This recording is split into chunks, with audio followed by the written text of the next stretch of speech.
When I was a kid, I'd go outside and listen to traffic on Highway 37. From my backyard, I'd look at the highway behind our house and think about where it went. After all roads lead somewhere. I knew it went to Bedford, down where my grandma and grandpa lived, but the rest was a tantalizing mystery. I wondered what wonderful places were on that road if I just kept going. After I got my own car and a little money, I explored hundreds of miles of Hoosier heartland. I traveled all along the Ohio River, from where it enters Indiana at Lawrenceburg to where it leaves at Mount Vernon. And just like when I was a kid, staring at the highway behind our house, I wondered where the river would lead me. But I wasn't the first to wonder. Ancient people left artifacts and earthworks all along it. In the 1730s, Francois-Marie Bosseau de Vincennes, the man who founded Vincennes, Indiana, explored the river down to present-day Fulton, Mississippi, where he was burned to death by Chickasaw Indians. The first big lesson here: exploring has risks. You have to decide if it's worth it. This is also where future President Abraham Lincoln and his friend Allen Gentry took a flatboat from Indiana all the way to Mississippi. It was there that he first saw slavery and vowed to end it if he ever had the chance. The second big lesson: exploring will change you, maybe even for the rest of your life. So I looked at the map and traced the Ohio River, looking up cities along its path, and thus started a completely new adventure. In the 1800s, there were river pirates that lived in a big cave, waiting patiently for their next victims to head downstream. There were tales of ancient people that dwelled in exotic rocky places high above the valley. While I knew a great deal about southern Indiana, southern Illinois was an uncharted land to me, one I could hardly wait to explore.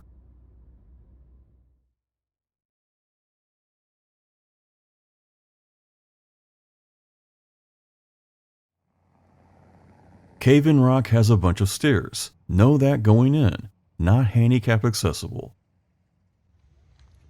Not only up to the river,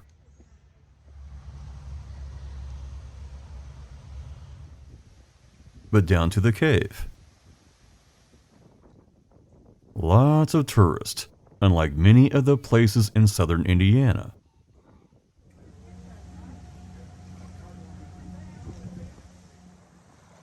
This humongous cave opening was where river pirates would sit and wait, a virtual devil's lair.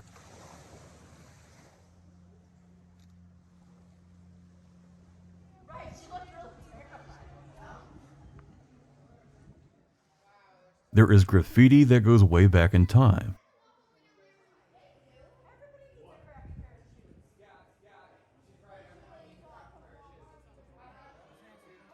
And a narrow trail that leads into the cave. When I was a kid in Greenwood, Indiana, I dreamed about exotic places like this one.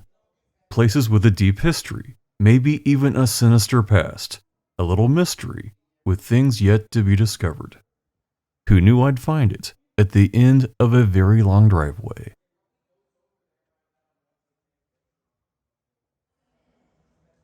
It widens up at the end, exposing a large room. This is where evil men counted money they stole, living for the next day of killing and plunder. If it weren't for all the tourists, this could be a very spooky place. I found a hole in the cave ceiling.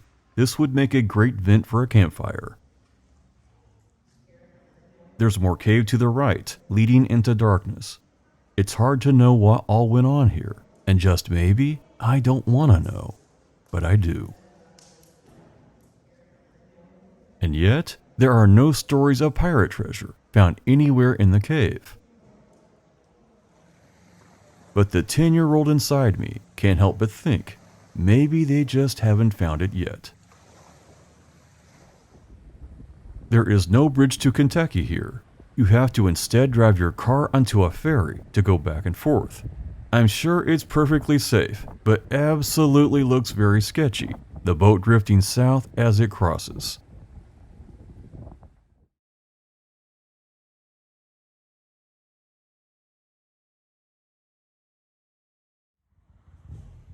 I'd heard good things about Garden of the Gods. I'd seen a few pictures, but some things you have to see for yourself, and this is one of those things.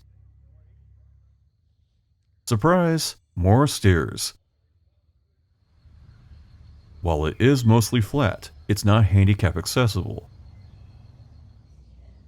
There are benches if you need to stop along the way. The exotic landscape is inspiring.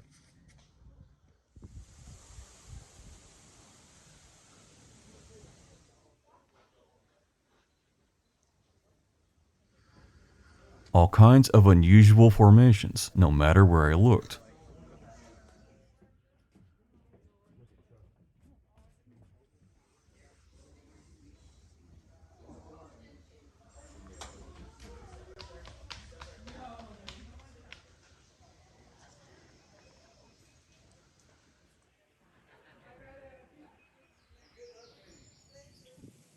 And visitors sitting way too close to the edge.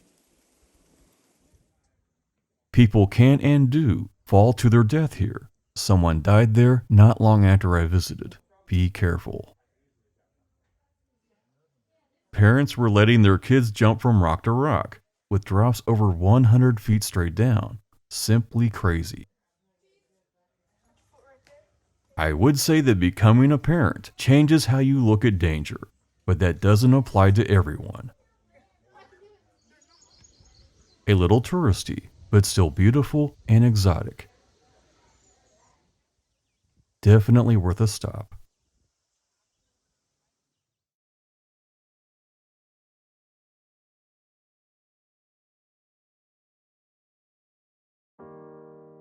If you hug the river, it's a very long ride to the bottom of Illinois and the end of the Ohio River.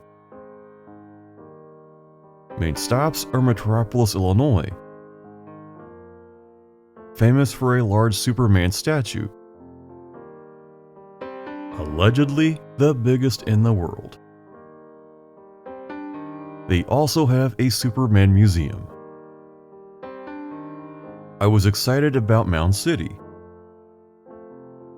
but read that all the ancient mounds were looted long ago and no longer exist. And finally, Cairo, Illinois, the last Illinois town along the Ohio River. For the most part, it's a ghost town, with many abandoned buildings.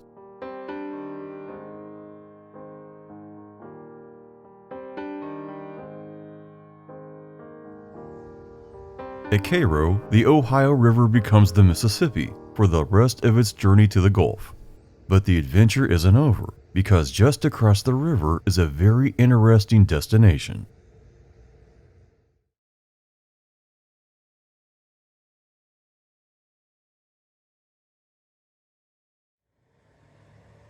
Wickliffe Mounds State Historic Site. I'd read good things about this one, and for someone interested in the ancient mound builders, this place was epic. Originally known as the King Mound Site, an over 1,000-year-old city was excavated in 1932. Outside are various low-profile mounds and an easy walking trail.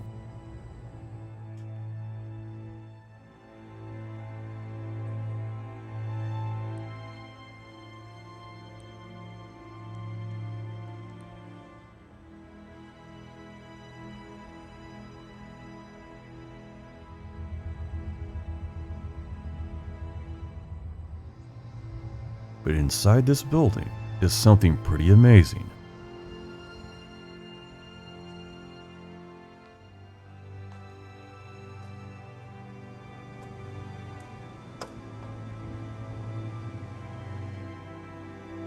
Basically put, they found a prehistoric archaeological site and simply covered it with a building.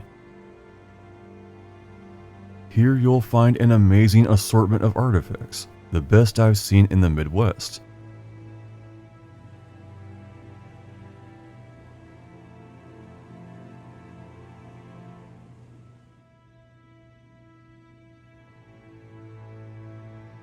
If you're into ancient history, an armchair Indiana Jones like me, you can't help but be excited by this very unusual exhibit.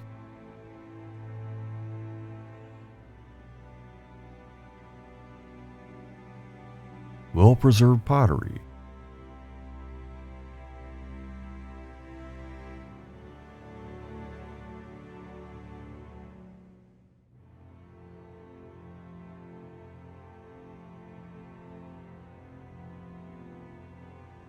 tools and weapons,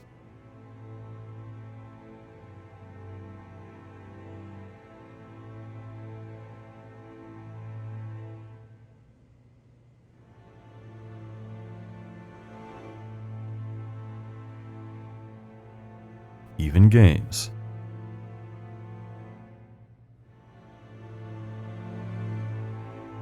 But to me, the most extraordinary are the figurines.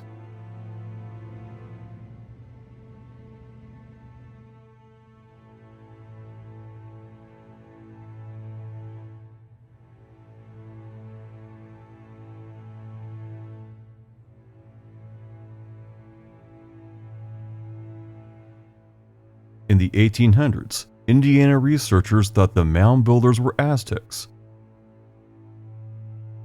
It's hard to dismiss the similarity. With so many state and national museums closing mound builder exhibits, this is one place you need to see now while it's still here.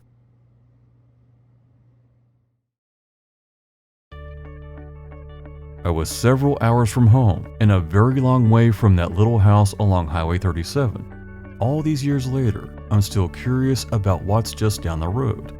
You never know where the road will lead until you take it. And you never know the things you can leave behind until you add a few hundred miles behind you. Maybe it's time for a road trip.